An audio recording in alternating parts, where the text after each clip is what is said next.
Welcome to In Her Voice, a podcast created for women who listen to and live by their deepest wisdom, their inner voice.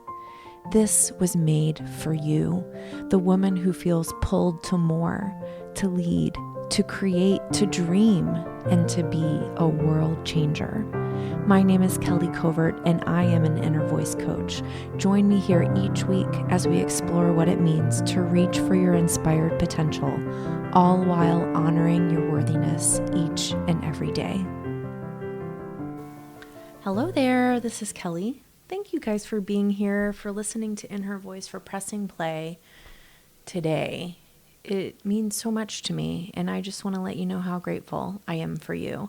I have my really good friend, Sara Intonato, here on the podcast today, and it's so interesting because as I dig through my already completed interviews, I am finding interviews that I recorded months ago that are perfect for right now. The universe is just amazing like that, isn't it? So this interview with Sara, it's her second time on my podcast. It's all about trust, and not necessarily trusting other people, but learning how to trust yourself. And honestly, that can be one of the hardest lessons that we learn. And it's also something that not only do we have to learn it again and again, but we have to practice it every single day. When I talk about listening to your inner voice, that comes from trusting. When I talk about living by what your inner voice is saying to you, that comes from trusting. When you put food in your mouth, that is about trusting that you're giving yourself what you need in that moment. When you make any decision, it comes down to trust. And when you're inside of trust, you can also be inside of alignment, which we've been talking a lot about lately. And you can also be inside of action that feels aligned. So it's so good. It's so timely. And I just want to mention briefly that Sara has been doing these wonderful virtual yoga retreats, and she has one coming up this Saturday, and I'm sure she's going to be having more. This is coming out on May 5th, so May 9th is her next retreat, and I'm sure she'll be having more. I've been to one, and they are just like a soothing balm to the soul. So if that's something you need, I encourage you to check out her website. I will put the link in the show notes so you can learn more about that. Now let's get right to trust with Sara Intonato. Sara Intonato, welcome back to In Her Voice. I'm so excited to have you here again. Thank you so much, Kelly. I'm so happy to be here. Oh, yeah. And we have got such a good topic ready for today. We're talking about trust. And before we got on, we were just talking about how really for us today, it feels like let's just open it up and see what happens. So why don't we start with, in your life, why is trust one of the most important things? That is such a juicy opener. I love it. Trust is so important for me in so many ways, and I think many people will be able to relate to this, in that my life has so many variables which I just cannot control. And certainly this involves parenting. It involves my own career. Some of your listeners may or may not know that I have a special needs child and a neurotypical child, and certainly having a special needs child brings up a new layer of unknowns for all of us. And it's been a real test for me to have faith in that process and to trust. And that's, of course, in addition to all the everyday unknowns that we have, like what will the traffic be like today? Or what is the weather going to do? But for me, it's been one of the ultimate ways for me to practice my yoga, my faith, and my trust in the universe and in life. It's so good. Would you or have you ever in your life considered yourself to be a control freak? Oh yeah. I always joke that I'm a recovering perfectionist. Same, I same. Yeah, and I was a type A kid. I remember being a child and being really hard on myself, even in primary school, with my grades and how I performed on tests. And I think I was just wired that way. I swear I was born that way. And I can't place the pressures on anything external. I had a really supportive family and still do. And I really think it's just in yoga what we would call your samskaras, your patterns that are ingrained in you. And for me to manage those, I certainly did my best with what I learned on my own through life and through examples people set for me. But it wasn't until I took a deep dive into yoga and spirituality that I really felt a tangible shift in my ability to release the need to control. Mm-hmm. Did you ever have a breaking point where all of the things that used to work didn't work anymore? Oh, wow, that's a powerful thought. Yes, I did. And it was actually quite young for me. I was probably around 14 years old when I found myself in the midst of a full-on eating disorder with Mm. anorexia, and I really started telling myself that I was the exception to the rule, that things that worked for other people to be healthy, to be fit, to be beautiful didn't work for me. And then of course I saw the result of that. And eating disorders, of course, messing with your metabolism, messing with your mind. I really felt completely lost during that time. And I think I credit Western therapy, truthfully, with saving my life at that point when I was young and uninformed. But it didn't actually teach me how to love myself. It taught me how to survive and put one foot in front of the other and heal myself to a degree. But I can't say it really taught me how to feel at peace within myself. But it definitely, without a doubt, in that moment felt like nothing was working. Everything was churning itself up into chaos, and I didn't know where I was going to go or how it was going to feel. I think I had faith that somehow, some way, I would find my way out of it, and life did have the potential to feel really joyful and beautiful, but I didn't know how to get there, and I didn't know how to connect the dots by myself. Mm-hmm. And I ask that because in my experience in my own life and in working with other women, it does feel like we all sort of have what might be called a breaking point where we just come to this moment of understanding. It's like a deep understanding that there's nothing that I can do here but Yeah. trust, literally Yeah. trust what my heart is saying because nothing else is working. And I've shared with my listeners before, for me, this came when I became a parent. And I too have a son who is on the autism spectrum. So I can relate to that part of your story intensely. And, it just, I came to this point where I thought, there is not a book that can help me understand how to parent my child. And it was through trust became like an act of desperation almost. It was like that's all I had anymore was to be able to trust. And what I wonder is it possible to fully embrace that kind of deep trust without having to get to that place? I think it's possible. I think in many ways it takes a highly evolved person to be willing to see it. I think so many people, and you hear these stories all the time, come to a state of trust only when they're thrust between a rock and a hard place. and they have no choice but to find it if they want to survive. But since that time, it has really become apparent to me that we don't have to wait for this to happen.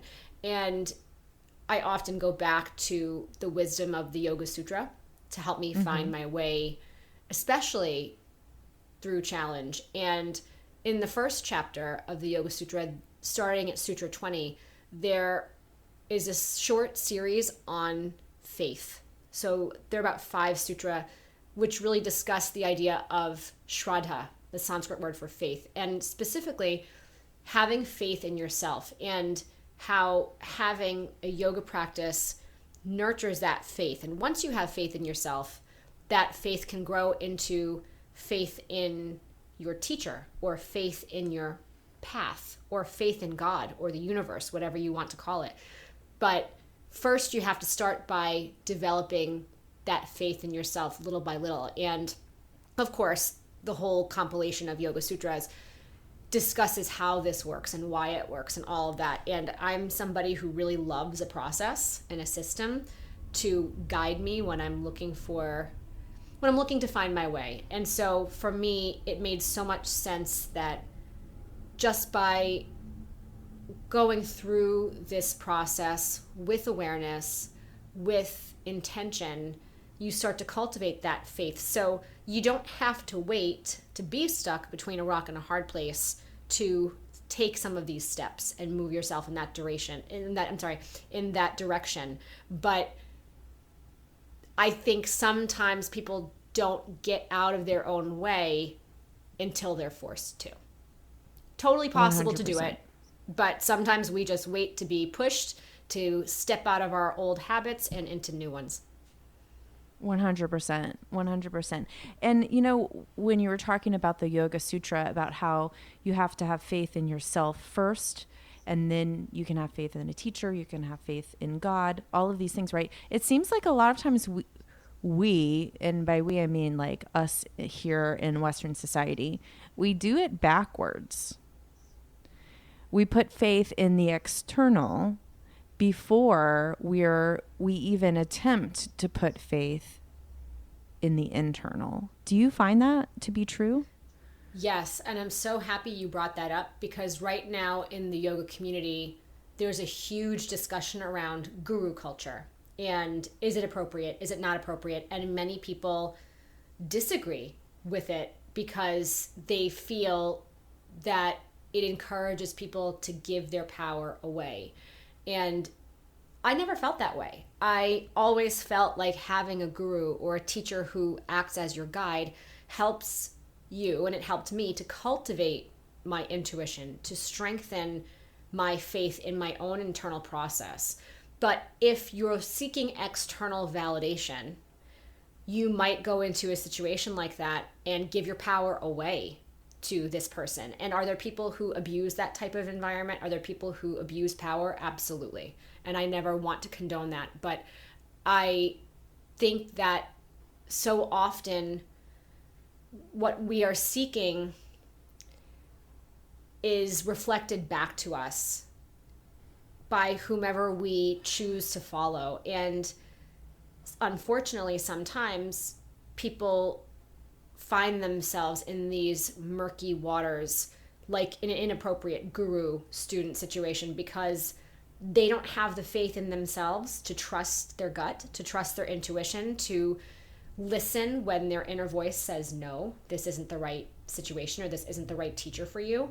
And I think that comes from a place of feeling insecure or feeling vulnerable. They're seeking something, and they're not yet confident that they even know how to filter through what they're receiving in that process. And I think it's really up to us to start to trust ourselves in little ways first. Like when you're practicing intuitive eating, for example, and really getting clear on, what is my body craving right now? Is it craving a 6th cookie, or is it craving maybe some sleep or maybe some quiet? And letting ourselves practice trust in those little situations, which happen all the time, is really important in building trust so that we can call on it when we have a bigger situation to work through. Yeah, 100%. It's a practice. It's a practice that we do over and over and over again. It's not like you just turn the trust switch on and you're good to go. Yeah. Although, wouldn't that be nice? That would be so easy and so nice. Oh, it would be so easy. And I think we would miss out on so much of the learning that comes from being discerning, like starting to understand, okay, what is the voice inside that I can trust? Because I don't know about you, I'm guessing you're a lot like me, but I have a really bitchy girl inside my head and I can't trust her. And I really have to go deep to hear my true inner voice. Otherwise, she can convince me of all kinds of things that have nothing to do with loving myself. Yeah, it's true. I've learned that I cannot trust myself when I feel depleted, when I feel tired. At the end of the day, for example, my husband knows if it's after 9 p.m., we can't discuss anything stressful because my mind will immediately go to worst case scenario. It will immediately go to a place of fear and worry, which is not generally how I operate. And he knows me well enough to know it's time for Sara to go to bed. And when she's rested on the other side of some sleep and her yoga practice, then this will be a great discussion. But until then, it's better to just table it. Yeah. So what I hear you saying in that is that a big component of trusting yourself is also knowing yourself. Yes. So how do you begin to know yourself better? How do you pay enough attention that you understand after 9 p.m. is not the right time for me to have intense discussions? How do you get there? I think you can get there in many ways. I think looking for patterns is really important. And if you notice that at the same time of day you feel called to wind down and you don't do it, what are the consequences of that? I even think paying attention to people close to you when they say something like this. I remember growing up, my mom would always tell me, you know, when you get tired, Sara, it's like the whole world is ending. And she is also that way. So she was able to recognize it in me.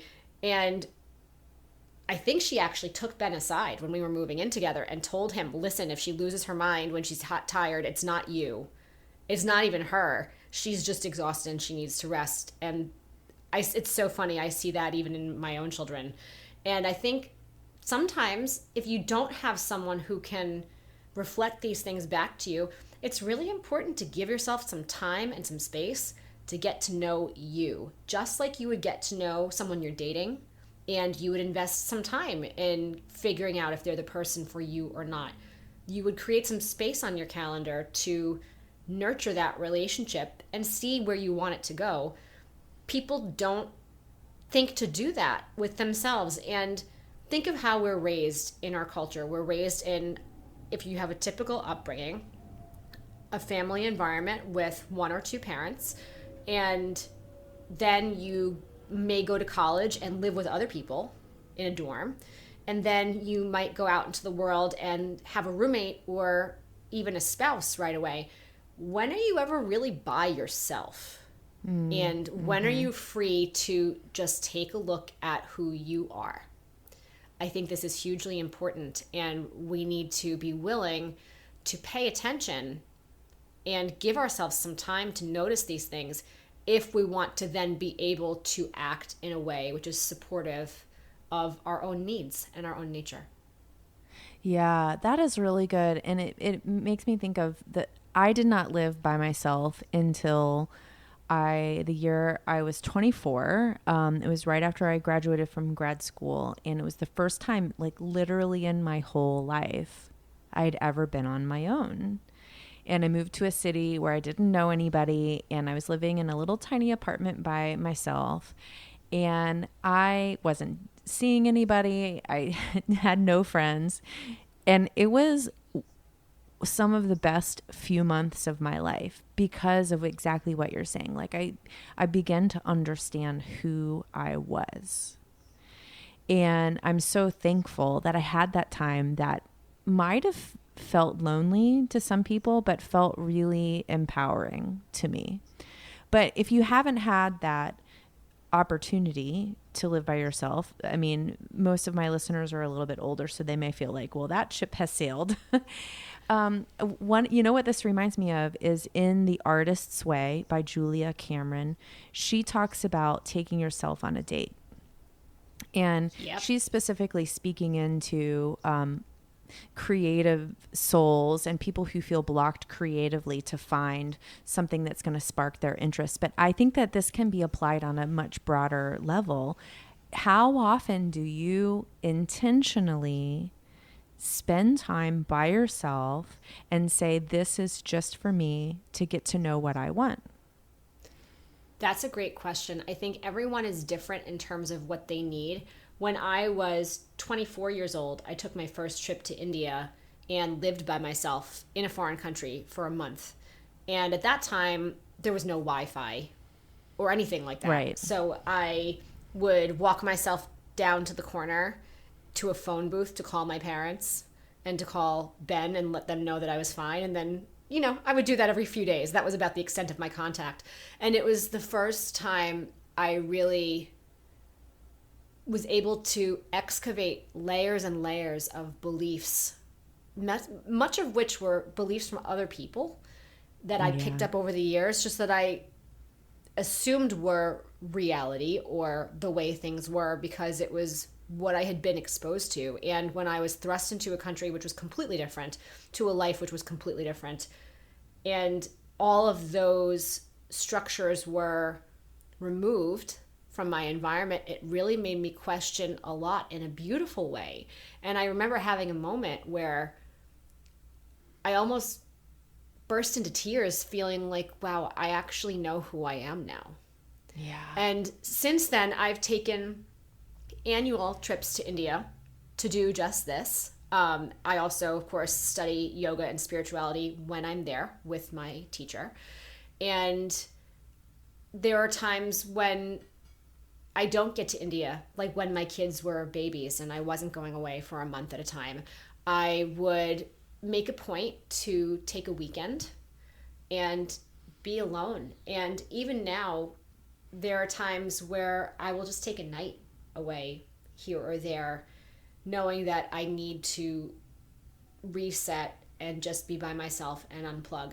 And I think that if you've never done this, don't hear what I'm saying and think, oh my God, I have to go to India for a month now. That's not necessarily true, but start with a day. And maybe you don't even spend an overnight, but take a day where you leave your phone behind. When I host one-day retreats, I actually take everyone's phone for the whole day and give yourself some space.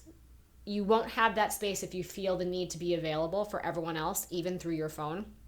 So give yourself one day to remove those distractions in an environment which feels neutral and safe. So you're not looking around the house thinking of all the laundry you have to do or the bathroom that you need to fix. And just let yourself be by yourself. For some people, like you said, having a meal alone might feel really jarring because they've never done it. So in that case, I think the retreat environment can be really powerful because you're around other people whose intention is the same, but you're able to support each other and you're able to say, hey, you know, I've never done something like this before. I'm a little nervous. And there will be someone else there who feels the same way. So if you're not ready to take yourself across the world or even to a hotel alone or even to dinner alone, think about going to an environment like a retreat which can support you as you feel out this type of exploration.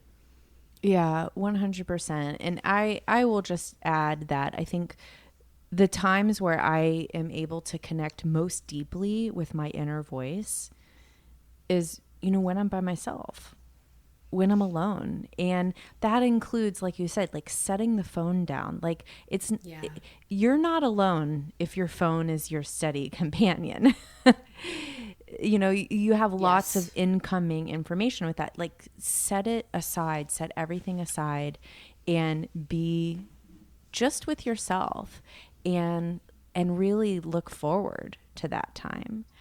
I want to talk about, because you kind of like mentioned this in the very beginning when you were mentioning, you know, when you were 14, you went through this hard time and that you learned how to survive, but you aren't quite sure that you learned how to love yourself. And do you feel that there is a deep relationship between trust and love? Yes, absolutely. And I think it can be a tricky thing to articulate because I think when you love yourself, it's a similar feeling to meditation. How can you explain to someone what meditation feels like? Mm-hmm. You know, I think you know what the experience was like, but you can't necessarily articulate it well to someone else who's never felt it. And I think that love can feel similar to that, and trust can feel similar to that. And if I had to link them in any way, I think it would be that I trust myself enough to know that I'm doing the things every day which I need to show myself that I'm worthy of love and belonging, and that I can give it to myself in addition to receiving it from other people. And I definitely think they go together, but I'm not quite sure which comes first, the chicken or the egg. I think if I had to go back to my own history and really look at it, I think the love had to be there first. I think the love is the root of most things in life. And, you know, I think of how it went for me. And I used to be a much more fearful person because I wanted to control things to make myself feel at ease. And you know as well as I know that control is an illusion. How much can we really control in our lives? Oh, yeah. And I remember on my first trip to India, I was flying with a friend, and it seems like a million years ago to say this, but I was scared of flying at that time. I didn't trust the process. I didn't trust that it would go well. I was terrified. And I remember when it came time for me to go to India again, and I didn't have anyone to fly with, but I really wanted to go, and I knew it was a crucial part of my journey. I think I had known myself well enough by then to say, Sarah, you going on this trip is probably the biggest act of self-love that you can take. And you have to just trust that everything is going to be okay. And if it's not okay and something goes wrong, you have to just trust. And for me, I mean, it was a specific fear of death. You know, you have to just trust that your time is your time, and that this is your process. And I remember going on that airplane to India for the second time and feeling like I was able to loosen the grip, and I was no longer white knuckling that whole plane ride. And now I love to fly, but it took practice. You know, I've been to India 10 times now. I've traveled the world. And I really think that one of the reasons why I'm not scared of flying anymore is because I practiced doing it. And I practiced going into that place of trust. And it wasn't always easy for me. But just like we have to practice our yoga, you and I have talked about our spiritual practices before, and journaling practices, and doing things over and over again to create a habit, to create a feeling of a process which works for you. For me, this was the same thing. And I think that's how I started to see the link between love and trust in my own life. Mm-hmm. And you know, what I really hear you saying in that is that truly the opposite of trust is fear. So I think if you are struggling with how to trust, sometimes going through the back door of thinking about what you're most afraid of is a helpful tool. Because then you can sort of say, okay, like in your example, I'm terrified of flying. What does that mean I'm afraid of? I'm terrified of dying. Yeah. How can I trust that when my time is up, my time is up. How can I trust that that's right? How do I build faith inside of that? And that could be a really powerful practice if any of you who are listening are struggling to understand what it is you need to trust or how to trust. Yeah, I think sometimes finding that scary thing and staring it in the face is really powerful. Worst case scenario, you're going to see a side of yourself that maybe you've never allowed yourself to look at before. And that's going to show you a lot about where your work is and how far you've come and where you want to go. And that doesn't mean you have to go from 0 to 60 on day one. You might just take a baby step in that direction. And for me, that baby step was booking the airplane ticket for that second trip by myself. Never mind actually getting on the plane. But me clicking and buying that ticket was demonstrating that I was going to do this. And then I was going to build up those mental muscles every day in practicing trust. Mm-hmm. Yeah, I love it. I love it. So in full transparency of us both knowing that trust is a practice and it's always something that we're learning how to do more of, what are you finding right now that you're really having to practice trust in? I'm practicing trust in that I can be more visible in my life. I recently launched my own podcast, which was very new for me. Yay. And I love it. And I'm putting myself out there as a resource for yoga teachers and healers who also are conscious of growing their own business in a mindful way. And that was really scary for me because not a lot of people in the yoga community talk about business or talk about money. And I really had to sit with the idea that I was choosing to do things differently than other people in this industry. And it felt really raw. And of course, since that time, I've just been snowballing in my vulnerability practices, and different opportunities have come my way to write and to be interviewed and to be guests in a way which brings a huge amount of vulnerability to me and to my work. And stepping into that and reminding myself it's safe. I've seen it in almost every part of my life, and really going to some of those origin stories of my own and feeling out my way of thinking, where did these beliefs even come from? Where did my fear that it would be unsafe to be visible come from? Right. And sitting with those has been really gnarly and really interesting to see what's beneath all of that. Yeah. Yeah. And another piece of the trust too is trusting that you're going to figure it out. Like trusting the practice itself, trusting the trust because it really does work. Yes. And for me, sometimes I've had to allow my brain to go to that worst case scenario. Sarah, what's the worst that could happen if you are visible in this way and it doesn't go well? And sometimes just looking at it makes it less scary instead of leaving it lurking beneath the surface with this sort of ugly feeling. Shining a light on it and really seeing what it's about often takes the pressure off.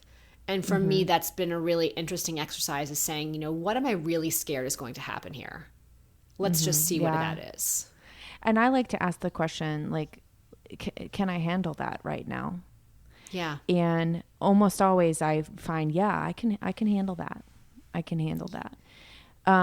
This I feel like we could go on all day, but I want you to share about your retreats, because you mentioned how if going to India for a month by yourself is not where you're at yet, or even spending a day by yourself is not where you're at yet, that a retreat is a good alternative. And I know that you offer yoga retreats. So why don't you talk a little bit about your retreats, sort of what they're like, and when the next ones coming up are?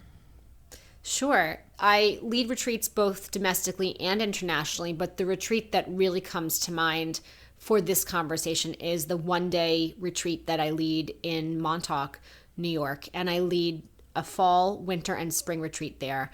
And the next one is on October 5th. And it's a 1-day format, so no overnight stay is required unless someone wants to stay, of course. And that time of year is quite beautiful there. But it's a way to remove yourself from the noise in a beautiful, tranquil place with like-minded people. So the environment feels very supportive and safe. And nurture yourself with spiritual practices and be nurtured by eating beautiful food, which is nourishing and clean, and giving yourself space to receive those insights, because taking yourself to an Airbnb is great, but if you don't have a process, you might just end up staring at your phone all day long or watching Netflix. And don't get me wrong, it can be really fun to stay in bed on a snowy day and watch Netflix, but when you're in the process of trying to get to know yourself, moving through a structure with support can be really powerful in giving you those intuitive hits. So we do that. I do that by leading people through a yoga practice, meditation. We eat clean food, which is nourishing. We allow people to feel cared for. And we even do something extracurricular, like do some sound healing, for example. I love to incorporate that at my retreats. And often we will incorporate something which can change from retreat to retreat, but I've done fire ceremonies with shamans. We've done journaling exercises. We've done Reiki and restorative yoga, and just exposing people to tools which can help support them on their journey in a retreat setting, but also when they go home, and showing them how to implement it when they go home to keep the process going. And that's one of the reasons why with the retreats that I lead, I've started incorporating a follow-up call, a video meeting 1 week later, to ask the question of, now that you're home, what's working? What's problematic? What type of support do you need? So that the group can continue to be there for each other as they navigate their journey when they're back in their daily life. I love it. I love it. And in 2020, right now you're doing February and May of 2020. So I believe that this will be coming out after October. So for those of you who are interested, and I'm raising my hand, definitely check out the link. We'll put the link in the show notes to Sarah's retreat page so you can learn more about the exact dates and sign up.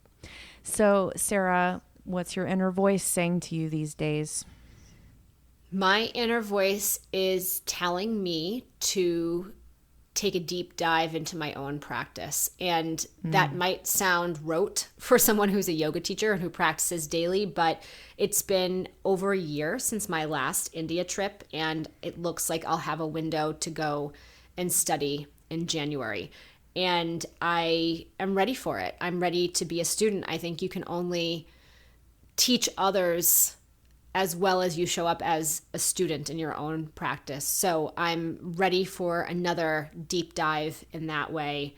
And in the meantime, showing up and doing my daily practice as if that's already happening, so that when I get on the plane and I go to the shala to practice, I'm ready and I'm in a good state, and I don't feel like I'm haggard and exhausted because I haven't been caring for myself. So I'm excited to just keep putting in my daily work and being my best here until that time comes. I love it. I love the trust that I hear in there. And I just want to thank you for sharing your wisdom today, for encouraging us all to trust and to love and to listen. These practices really do make a difference. So thank you so much. Thank you.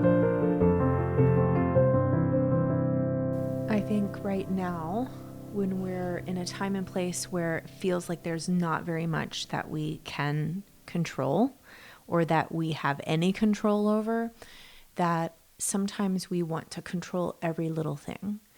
And controlling is different from trusting. And I really love that message. I love the message of just, having faith in yourself and trusting yourself and not trying to control every little piece. My own coach said to me the other day, the difference between controlling and trusting is Controlling is all about shoulds and shouldn'ts, shoulds and should nots. And trust is about listening and believing. And I felt like that was really powerful. So the question that we need to ask ourselves is, am I ready to trust? Am I ready to give up the control? Because only when we do that are we going to really experience that full alignment of our beings. So I hope that this helped you. I hope that this resonated with you. I want to remind you that I'm here for you. And I've opened up my practice to include one-time, one-on-one deep dive session calls. And I'm really excited to work with you and to help you learn how to trust, how to listen to your inner voice, and how to trust what she has to say, because she has something amazing to say if you will take the time to listen. So if this is something that you're ready for, if it's something that you're interested in, please reach out to me. You can learn more on my website at kellycovert.com, or you can shoot me an email at kelly@kellycovert.com.